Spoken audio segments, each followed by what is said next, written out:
In the words of the great contemporary sports philosopher, Terry Bradshaw, when you've got something to prove, there's nothing greater than a challenge. Tennessee Tech has something to prove, and we have a challenge. That brings us to where we are today. It's a new day in college sports. It's a new day for Tennessee Tech athletics, and we need a new leader to get us where we need to go. I want to thank our partners at Collegiate Sports Associates, Drew Turner and Will McGillis, for their help with this search process. They were fantastic to work with and did a tremendous job bringing us an extremely competitive, very strong pool of candidates to interview along the way. To meet the unique opportunities at Tennessee Tech, however, one stood out above the rest, and that's Casey Fox. Casey Fox is the right guy at the right time to get us there. Casey has been there and done that already. He has 25 years of extensive experience working in and leading nationally successful programs at Washington State University, University of Utah, the U.S. Naval Academy, Eastern Washington, and most recently, Montana State University, serving as Deputy AD for External Operations since 2021. Casey has led efforts at Montana State to construct a new $26 million indoor football and track facility, as well as a $20 million athletic complex. Casey's also led efforts to double annual giving and achieve record attendance levels at sporting events. Throughout this search process, I can tell you, I talked to a lot of good people, a lot of really good leaders in sports, but I have become a big believer in this gentleman, Casey Fox, and I want to publicly thank Casey and his entire family for believing in us, for believing in Tennessee Tech. I'd like to now introduce his family real quick. Let me introduce Casey's wife, Heidi, and their sons, CJ and Bo. Why don't y'all stand up real quick?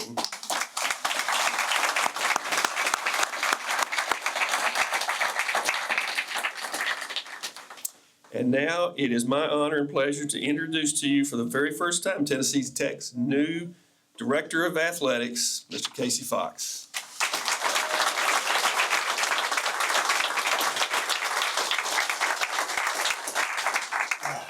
Wow. Lee didn't prepare me for this. You said there weren't going to be anybody here. Wasn't going to be anybody here today. Hold on, I got to get my cheaters out. Unfortunately, as you age, you can't see anymore. Good morning. First, I want to begin with a few important thank yous and acknowledgments. First, to Dr. Oldham, his Chief of Staff, Lee Ray, and the Board of Trustees. It's a tremendous honor to be entrusted with leading the athletics program here at Tennessee Tech. I'm truly grateful for your confidence in me, and I'm excited for the journey ahead. To my family who's here with me today, thank you. To my two sons, CJ and Bo, you make your mom and me proud every single day. I know this transition has not been easy, especially for CJ, who's entering into his senior year of high school. We're figuring this out. You've both handled it with a maturity far beyond your years. I'll admit, I didn't have the kind of composure that you guys are exhibiting here when I was your age. To my wife, Heidi, you're the rock of our family. You've supported me unconditionally through every twist and turn in my career. I know it's not easy living with three boys. I'm one of them. But you do it with grace and strength. You are our everything. And I wouldn't be here without your love, encouragement, and unwavering belief in me. So thank you.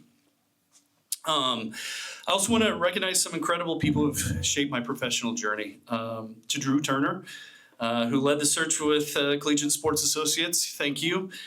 From the beginning, Drew believed my background and experience aligned with what Tennessee Tech was looking for in its next athletic director. I appreciate you reaching out and encouraging me to take a closer look. To Leon Costello, who gave me an opportunity at Montana State 8 years ago. I'm incredibly proud of what we've accomplished together. I'm incredibly proud how we did it. We set out to elevate Bobcat athletics, and I believe we did just that. I'll miss Bozeman, and I'll miss the Bobcat family dearly. To our senior administrative team, Tice, Jamie, Sean, Karen, Andy, and Don, thank you for making me better every single day. I'll especially miss our Monday morning meetings. A special thank you to the late Stu Starner. Your mentorship, wisdom, and many of our conversations meant the world to me. I miss those every day. To the mentors and colleagues who guided me through my career, Jim Sturk, Bill Moose, Steve Robatello, and the late Pete Isaacson during my time at Washington State. Chris Retrieve at Utah, Tim Curran, Chet Gladchuck, Jack Lengel at Navy, and especially Boo Corrigan, who had more impact on my career path than he'll ever take credit for. Thank you. I'm always grateful for what you did for me. To my late in-laws, Lou and Trish Cosner, we miss you every day. You were constant supporters of me and my career, and I thank you. And finally, to my parents, Bob and Varga Fox, who are back home in Walla Walla, Washington, my hometown, thank you for the foundation and love that you brought for me and for everything you continue to do to our family today. Okay, I got through it. I'm incredibly excited to be here today and talk about Tennessee Tech Athletics and the vision we have for this program. Just before this press conference, I met with most of our athletic staff and to outline our expectations moving forward, and I kept it simple. The expectation is to win. Win in the classroom, win on the field, win in how we serve our community, win in how we fundraise, how we lead, how we represent Tennessee Tech. Our goal is to be leaders in the conference, in competition, in academics, in revenue, and in impact. And I wouldn't be here if I didn't believe that it was possible. I also laid out the core values that are going to guide us in my time. First and foremost, the student-athlete experience. We'll create an environment where the student-athlete experience is a foundational pillar of the department. College athletics should give young men and women a chance to earn an education while competing at the highest level. Our job is to help them grow into productive, confident young adults. Next is teamwork. We'll work together as a diverse group of individuals united as one team. Our approach will be collaborative and integrated into campus life. Athletics should be a positive ambassador for this university, one that helps strengthen alumni connections, campus pride, and the student experience. Achievement will relentlessly pursue excellence in the classroom, in competition, and in the community. Achievement will be more than a goal. It will be part of our culture. And last, commitment. We will stay committed to a vision grounded in integrity, respect, and diversity with a drive to be great in all we do. Those four core values are going to drive what we do within this department and how we operate each and every day. Now, so when Drew first contacted me about this position, the first thought that popped into my head was, there is no way I'm moving to Tennessee. But I took a closer look at the role, dug into the numbers and the potential, and something started to click. As I talked more with President Oldham and heard his vision for the university and where athletics fits within that broader mission, I became increasingly intrigued by the possibilities here.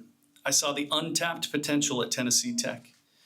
What ultimately convinced me was my visit last week, especially the lunch with four of our head coaches, Matt Braga, Kim Rosamond, John Pelfrey, and Bobby Wilder. We spent nearly 2 hours together, and I could feel their passion, their energy, and their hunger for greatness. That's when I knew I wanted to be part of this. I wanted to help build something special right here in Cookeville. And I'm ready to get started. Let me be honest, this won't happen overnight. But just like we did at Montana State, we'll build it piece by piece, win by win. At Montana State, we grew from a belief. We delivered over $50 million in capital projects, won 13 conference championships, made 27 NCAA championship appearances, and sold out football for 5 straight years. That kind of success doesn't come from luck. It comes from belief, alignment, and relentless effort. And I believe with the people in this room, the leadership across this campus and the passion of our student athletes and supporters, we can build it here at Tennessee Tech. I want to thank you all for your warm welcome, your support, and most of all, your trust. Wings up.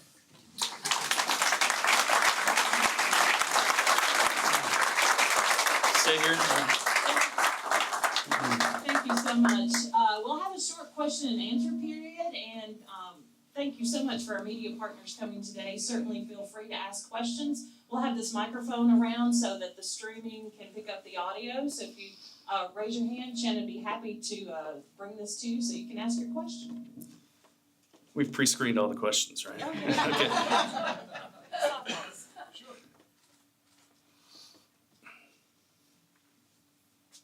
First of all, welcome, congratulations. Thank you. Philip Gibbons, Cookeville Communications, your radio provider for Tech Sports. My question is, let's talk about the NIL, the Golden Eagle Collective. I'm so grateful that we have a collective now. I think it's starting to pay dividends for us. So how do we take the collective to another level? And can mid-majors even compete and win without a collective? Yeah, boy, it's changing every day, isn't it? I think that's where we're trying to find, the new level of what it is, especially at this level. I think what we need to do is set a goal and be relentless in going after that, whether it's in the collective, whether it's in RevShare, whatever it is moving forward. What do we need to do to compete at the highest level in the conference? That's the goal. So, I think we need to sit down with our coaches, figure out, what it is that we need to get to, what they feel like it's going to be competitive. And listen, it's just the new reality of what's going on. If you're good, you're going to lose some people. I mean, that's just the way it is. I'll give you a quick story. Is this past January, after the heartbreak in the FCS National Championship game, we lost by 3. That one will probably haunt all of us for the rest of our lives. The next day, we're flying out and we're sitting, waiting to get onto the tarmac to fly back to Bozeman. And while we're sitting there, one of our best players went in the transfer portal while we're on the buses. It's the reality of what we're dealing with. Because of the success of the programs, that's going to happen. But what we want to do is get to a place where, hey, yeah, if you have some special players and they've got that opportunity, you wish them well, you thank them. But we want to keep the ones that we feel like we can keep, and provide for them, and make them not even want to look. I think is the best way. Who knows what the new reality is going to be? I think we've got to be nimble and we've got to adjust on whatever the new whatever it's going on. If there's going to be new rules, hopefully, and some guardrails going up a little bit. I think that's the most frustrating part of it is everyone's just flying by the seat of their pants right now. And so, get to a place, hopefully, in college athletics where we know, what game we're playing. It feels like we're just all throwing whatever we can at the wall and hoping it sticks right now. But I think first and foremost, we need to have a plan. We need to sit down and we need to have a plan and work with our coaches on what that is and how do we achieve that. Thank you.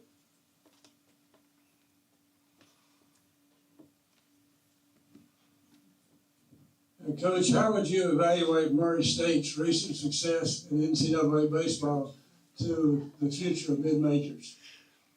Well, first, I'm going to correct you a little bit. I am not a coach. Nobody wants, I'll give my advice. Nobody wants it on the sideline. Usually I give it unsolicited pretty loudly at times. I think, obviously from Murray State, it's great for college athletics. That's what it's about, right? I think that's what the NCAA basketball tournament has been built on, is mid-major success and the Cinderella aspect of it. I'd hate to see that go away. I think, the tough part of it is how do you sustain it? How do you sustain it at a place like Murray State? You're going to have those teams, right? You're going to have those that pop up, and everybody in the world will be rooting for you. That's why you see it at the NCAA tournament, the underdogs, that everybody turns on the favorite, in those arenas when the underdog can keep it close and keep it, keep that opportunity to win. I think you saw it with Murray State. Everyone was rooting for him. Unfortunately, they ran into a buzzsaw with the kid who, threw the no-hitter against him. But I think you can look at them as an example of how to build a team. The bigger issue and what's really going to be hard is how do they build a program? How do they build it so that next year they could come back? And that's, I think, what we've talked about here is, our programs, we talk about it all the time at Montana State. And that's what we're going to talk about is not just having 1 year of success. I mean, that's great. But how do you come back the next year and have success? How do you come back the following year? Knowing you're going to have to adjust, knowing you're going to, that's college athletics, right? You lose part of your team every year. That's just the tradition. They graduate and they move on. It's a little different with the transfer portal and things, but how do you do that? How do you provide the resources? How do you provide the infrastructure and the support so that if our coaches do lose some of that we're able to go and replace that as well? So that's I think the bigger issue is, you want to be the Murray States of the world, and it's great, but you want to be able to do it year after year as well.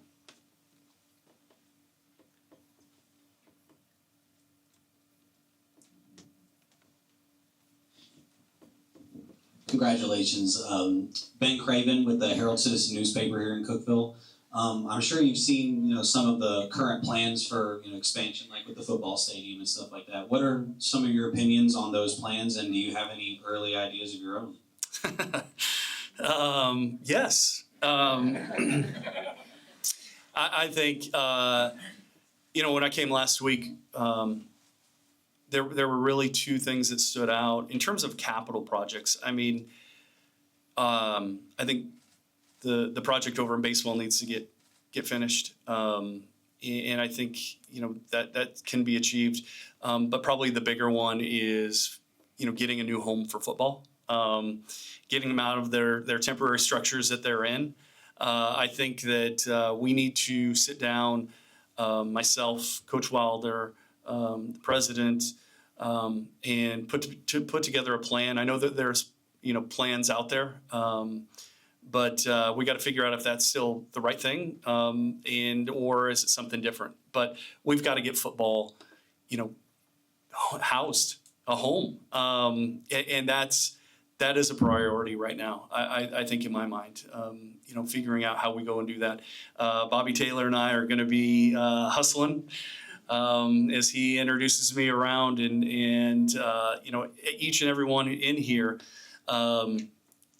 It's coming, and we're going to come and see you guys and ask you for your support. So, start thinking about, how big of a check you guys all want to write for this program, because we're going to win, and we're going to need everybody's help to succeed. And it starts with projects like that. Obviously, things have evolved and changed, with the rev share and in the world of NIL. And that's all important. We've got to up our game. We've got to up our game in fundraising, in revenues, ticket sales. And so we're going to have to push and continue to push to do that. But, from my standpoint, right away, those kind of two projects stand out. All right, one last question. Anyone have one? Yes. Thank you. So, when you came to Montana State, I don't know exactly what the records were and how athletically everybody was, but it certainly zoomed up during your tenure. So how can we transfer that to Tech? What did you do there to turn things around and that hopefully transfers to us? Yeah, good seeing you again, Thomas. I apologize. He texted me earlier in the week, and I just got so busy. But he did follow up with a phone call, so I appreciate that. Yeah, it's very similar to when I arrived at Montana State. I think there was probably a little bit more of a foundation. They had more success in football, but they had kind of hit a plateau. The year before I got there, football was 4-7, and they were 5-6 my first year there. And so, you know, it's about opportunity and capitalizing on success.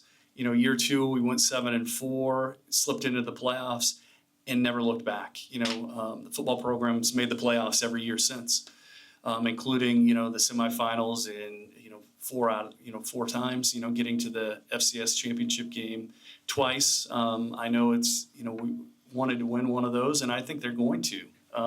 You know, potentially we'd like to block that and win it ourselves. But it's investing into the programs, in knowing how to invest. You know, I'm going to be honest. We got to get football right. We got to get football right here. And if football is right in winning and people are coming out and supporting it, then that just brings in more revenue that we can share for all of our programs. Is, you know, cliches are a cliche for a reason, but a rising tide raises all boats, and that's how we did it at Montana State. Investing into the programs the right way, investing into people, first and foremost, investing into capital projects that are strategic and make sense. But that's what we'll do. We'll do it as a team here. It's going to be a team effort, not only within the department, but within the university. We can't do this alone. We're not a big enough department here to be out on our own and just, you know, run with it. We need the support of the president and the support of the university as a whole. I think that's how we're going to have to do that is together. Okay, we have one last piece of business. Austin has been shopping. He's using Dr. Olin's credit card, I believe. So I need the two of you to bestow some gifts upon the family. Welcome. We just want to say on behalf of the university that we want you to experience some Southern hospitality and always know that you can call this home. So you don't care to have a photo up if you Oh, sure. come up and Yep. yeah.